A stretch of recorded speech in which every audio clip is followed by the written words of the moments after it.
Hi, this is Korean Choices in Criminology, a vodcast describing the life stories of prominent scholars in criminology, created by Network Safe Places at KTH, the Royal Institute of Technology.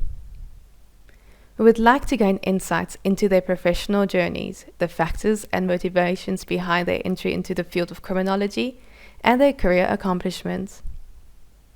We hope these interviews can serve as a source of inspiration for you who is a student or early career scholar. During these interviews, we aim to discover their past and present research passions. If you have comments or suggestions, please contact us via our website. Thank you and enjoy. Hi, my name is Vânia Secato. I am a researcher at KTH, the Royal Institute of Technology in Stockholm, Sweden. I am also coordinator of Safe Places Network, which is the organizer of this vodcast, Careers in Choice in Criminology. Today I have the great pleasure to meet Professor Patricia Brantingham, who is one of the preeminent scholars in environmental criminology. Hi, Patricia. Hello. How are you doing? Very good, thank you. It's really a pleasure to talk to you, and thanks for taking time to meet us here today. We would start. Can you please tell us briefly your name and a little bit of you first. Okay, well, my name is Patricia Brantingham, and I guess you mean a little bit of my background? Yeah, that's fine. Okay, you're going to be talking to people who have highly varied backgrounds. It's one of the characteristics of criminology is I doubt if you'll find two people with the same background. I come from a science family, grew up moving around to different parts of the world with this following kind of the science trajectory, with both my parents being chemists. So I started off in the sciences in university, and I went to Columbia, and but it was a liberal arts education, so I took a requisite number of courses in a variety of other disciplines. So I had histories and languages and some of the social sciences. And afterwards, when I graduated and got a master's degree in mathematics, I could have gone on to do a PhD in mathematics at the same point. But at that time, and I think you'll get to meet him later, my husband, he was in law school at that point, and he hadn't come from any of the sciences. And he was in law school. And he was at Columbia Law School, so it was a matter of staying there and my doing something else or going off to Stanford to do a PhD. So I decided to stay there. So as many students would have, you have big decisions. What do you do? How do you do it? So I would advise all students to accept that life will always change and you will have to make decisions. You may go different directions than you thought you would in the beginning.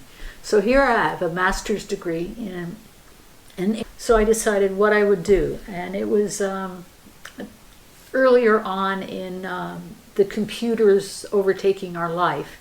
So I decided theoretical mathematics, do people really know the difference? And I thought, no, they don't. So I just wrote down I had my degree in math. So of course they thought I knew everything about computers. So what I did was start off being something called a systems analyst, and I designed computer systems for very large firms like Johnson & Johnson's international system. But then my husband ended up getting a postdoctoral type fellowship at Cambridge University in England, and I went over there. And once again, what do you have to do? Well, I had mathematics, so I got hired to be a researcher for one of the major criminologists at the Institute for Criminology there, and helped do major type research on sentencing. And that was my introduction to criminology, was accidentally over at Cambridge, England, working for them. And we were at the Cambridge Institute, but that's all on the side. That's part of the humor of life. But with that, then after that, Was that in the 80s or how back in time? The 70s. 70s, I see. Back then, when Tony Bottoms was there and a lot of other people, and Sir Leon Radzinowitz, a lot of the famous people in criminology. But most people, including me, have read a lot of things on environmental criminology, which obviously things include like patterns in crime, the geometry of crime, or criminality of place, crime. One of my favorites, crime attractors and crime generators, and not the least. Crime pattern theory, which obviously underline all these kinds of publications that have been very important, not only for my own work, but also generations, before me, but also that are coming now. So when did you have actually start thinking those terms? Well, after Cambridge, my husband took a job down at Florida State in Florida, of course, and teaching criminology. And he was the lawyer in the department there. And I decided I would do a PhD down there. And I ended up doing it in urban planning. Okay. But more on the mathematical side of it, but in urban planning. But I had to write papers like everybody else, and this is the imagination all future students should use and which direction they go and what do they do. I started off doing it in healthcare planning, but as I started to write articles, it turned out doing them in criminology is one of the easiest way.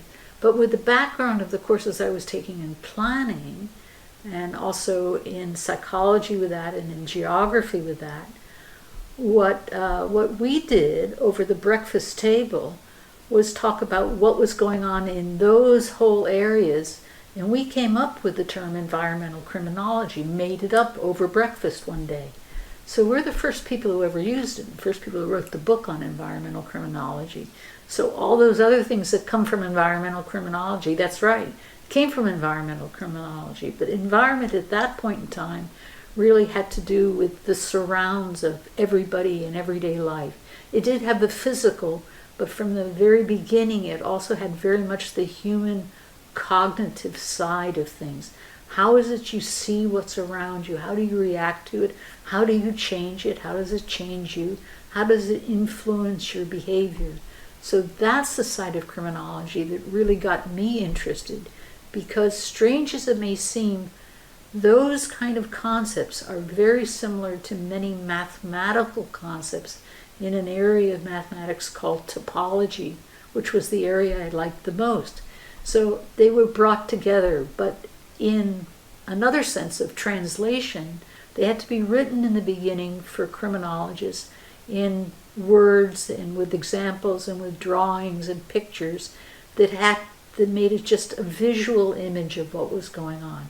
But that's very much what it's like. It's like we're influenced by what we see, who we're with, how we interact, the context in which we're in, all of the complexity that's there. We have a way of simplifying and understanding the complexity, but being able to handle changes and adaptations and all of those sorts of things is what I personally wanted to bring very much into criminology, was that complexity, but the ability of the human mind to take that as a cognitive side and to simplify it into a usable, workable world, but always modifiable. Every day is different.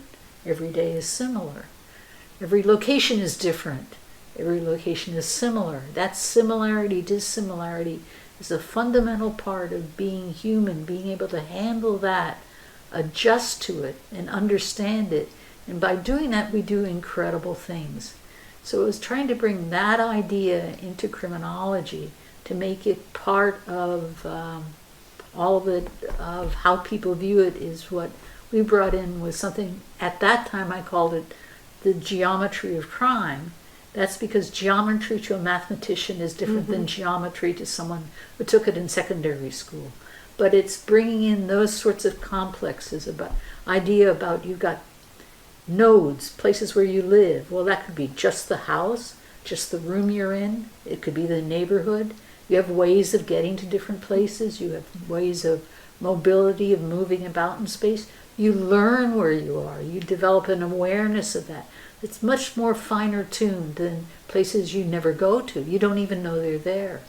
It's all of that side. But that is very much a part of what urban planning is all about, and geography is all about, and environmental psychology. So we tried to bring all of that in, and that's one of the things that criminology is a discipline that pulls from many other disciplines and builds kind of a complexity within it and looking at it. Yeah. So that's how we got into it, and it's never ending because the world is always changing. It's always getting more complex. We learn something and we simplify it more in our mind, but we're able to adapt and see new things. We're able to understand how people are pulled into certain parts of a city. Planners, geographers, criminologists understand that. All of us know that. There are areas where we're all attracted. Well, one of the things that's quite important to understand is people who commit crimes are people. They develop the same sort of patterns of where they know, where they go, why they go, but they develop them if they're a repeat offender for committing crimes, but also for their everyday life, because crime is a rare event. And even for repeat offenders, crime is a rare event. They learn a lot of their world from their non-criminal time. So there's this overlap between everyday living and where crimes happen. What attracts people will attract people who commit crimes. One of the key concepts of crime pattern theory is that actually people don't look for targets everywhere in the city, and the concept of spatial awareness is essential to understand, and obviously has to do with how people move around the city on an everyday basis. Absolutely. So it is really interesting idea, which, as you say, very well connected with many disciplines, which is, in my view, really necessary today to tackle the problems in society, especially when we think in terms of urban and social sustainability. We cannot talk anymore about one single discipline, which is, I think it's the beauty of, I guess, the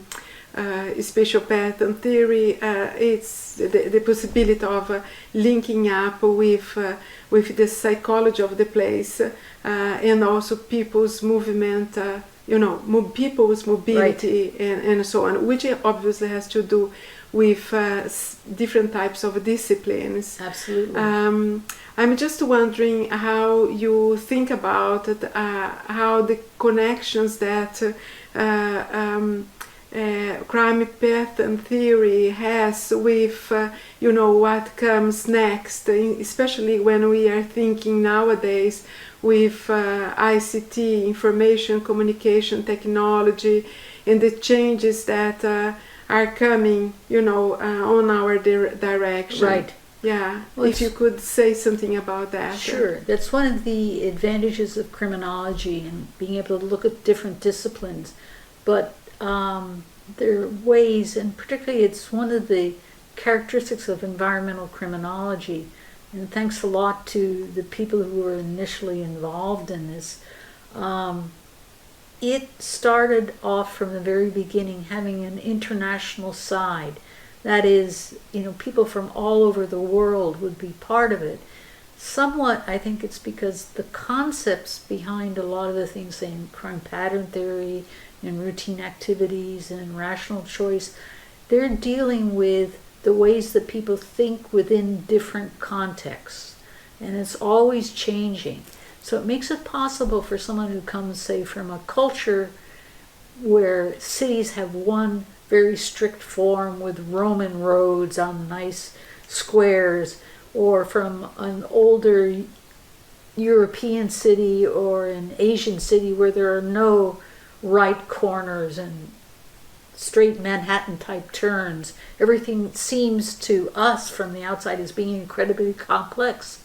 But no, for the person who lives in those areas, those become known and they become simple and they make sense. Those people, if you live in that and grow up in a neighborhood like that, an area like that, a city like that, and you move to one that has what I might call a high regularity in the streets, that can be confusing. I had exactly that experience moving from New York City to California. I was lost for 6 months. The streets were all there. There were these tiny little road signs, but every intersection looked the same. I saw nothing, no variation at all. It looked identical. The people who lived there had no trouble. That happens to everybody. The thing you know, you're familiar with, you learn the details, they become normal. The places you don't know, they're strange. You never get to those details. You're caught up in the more general. And I think that's the thing that's so important with any of these is in all things theoretic, they have a standard which is a concept, but when you start to operationalize it, it could be quite different in different contexts. And it's part of why complexity and complex systems mean so much more now. It's been around a while, but it's beginning to make more sense because people have to understand things can look entirely different, but they can be brought about because people are thinking the same way in different contexts. Yes. They may make different decisions if you're just measuring the decision, but if you measure the decision within the context, they can be very similar decisions. And that's fundamental to it, to be able to think of complexity. Don't throw complexity away. Keep complexity with you. Yes. Always have it. And when you're doing a detailed study, even try thinking about it in the beginning, in another setting, in another context. Always keep your mind open to variety, knowing that it's human nature to develop these cognitive images of what's going on, the things that you're familiar with. And you're drawn to that all the time. I would like to go back and think a little bit about, to ask you to think a little bit about your career. There are, I imagine that the time you start being interested in this area, there were not many women in the field of criminology. How did you perceive your career along the way, being one of the few environmental criminology professors? If you could tell me a little bit about this path. Well, I think as with many things, they follow cycles, and it's probably my different background that's produced a different experience for me. I wasn't the first generation going to university. I was like the third or fourth generation going to university. So education was always there, but I went into mathematics. And while there may have been more men than women, at Columbia University, I was at Barnard College, which was the women's college. Like Cambridge University still has women's colleges and That's right. co-ed and some men's colleges like that. But that meant that while we took courses at Columbia and at Barnard, there was the situation that where maybe 85% of the undergraduates went on to graduate education, to law school or to medical school. They went on. So for me, and it was also a time of boom of jobs. I never personally experienced the situation where it appeared that I was running into any conflict with a job. That is not to say that that did not happen, did not become very bad. I was the end or the beginning of the wave of the baby boomers when there were lots of jobs. So I went, my big move was moving from this industrial world back into the academic. But even then there were still lots of jobs in the academic world. Not that the world is like that anymore. But I'd only been in the computing world, working in industry, when within 4 years I had maybe 250 people working for me. Wow. So it was a different world at that time. Would that it were the same world now. But the wonderful thing about criminology is it does tend to attract a lot of people who have imagination. So perhaps there's more chance for people to be able to take their imagination and for them to lead and do what they want. It doesn't mean there won't be obstacles. Criminology is still very much about trying to understand why people commit crime, and obviously there is a whole field in environmental criminology that focus much more on the situational perspectives of crime, of criminology. And I think what differs quite a lot between these big trends in criminology is that maybe people that work with more situational perspectives in criminology, they tended to be more open to the interdisciplinarity of the science behind of it. Do you agree, or is because there is a divide there? I still think that there is a little bit of a separation between mainstream criminology and those that are more interested. And obviously it's a very important an essential part of criminology, which seems to be more resistant to the interdisciplinary perspectives in criminology. Do you agree? I agree and don't agree if you're looking at it internationally, because criminology in North America very much was derivative from sociology and psychology.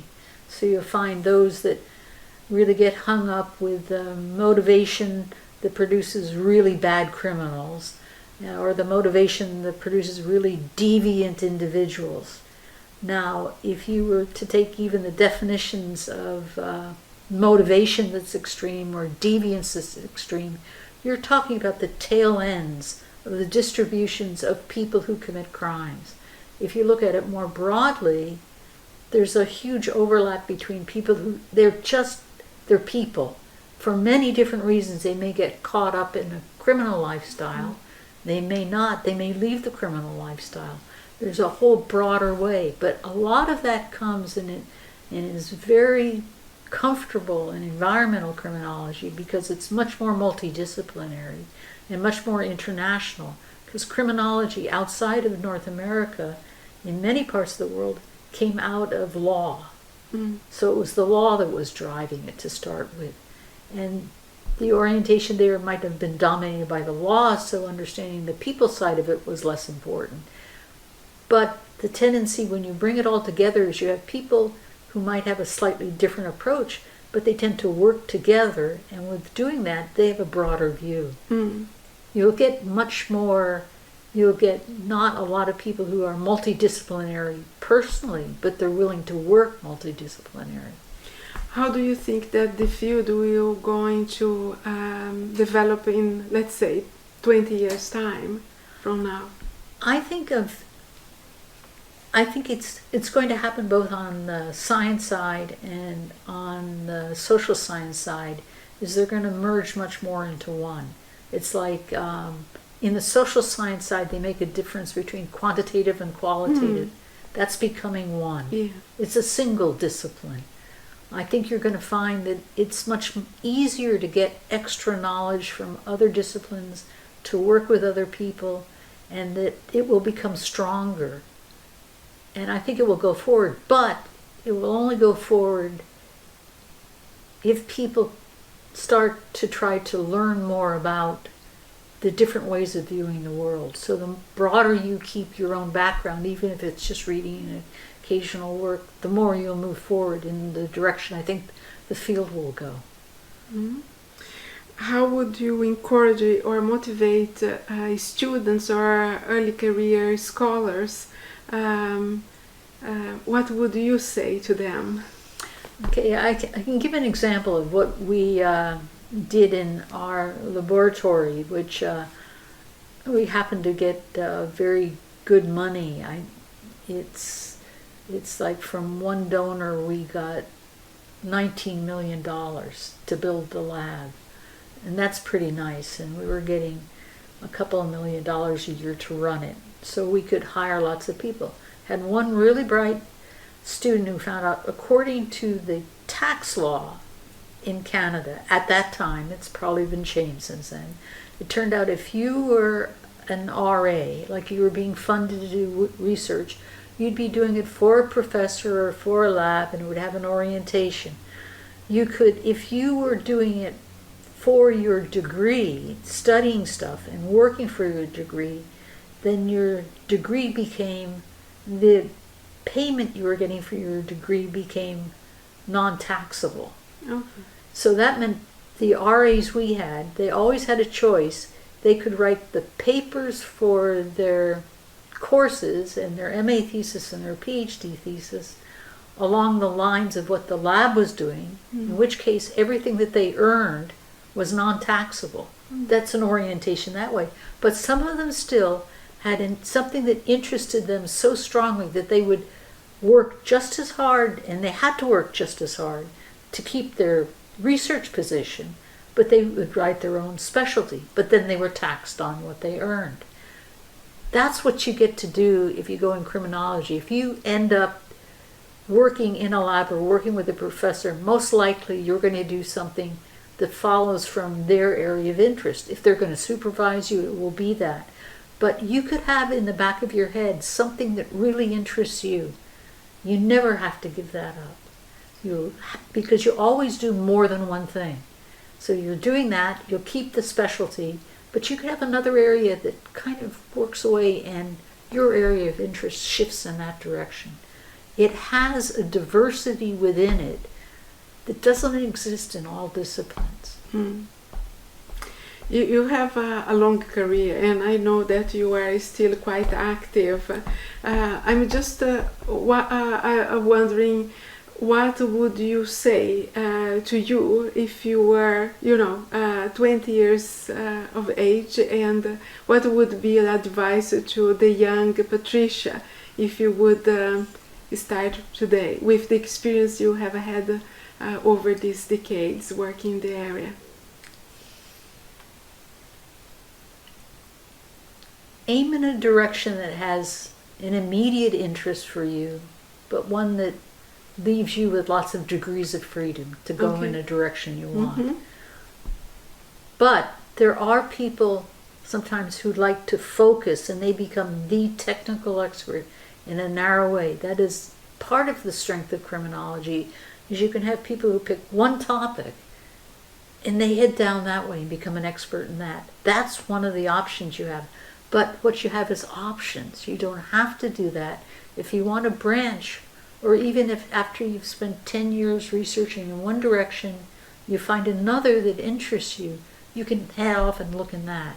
It has a freedom of choice in what you're doing that can go along with what interests you. And fortunately, crime is not going away. The jobs are not going to disappear.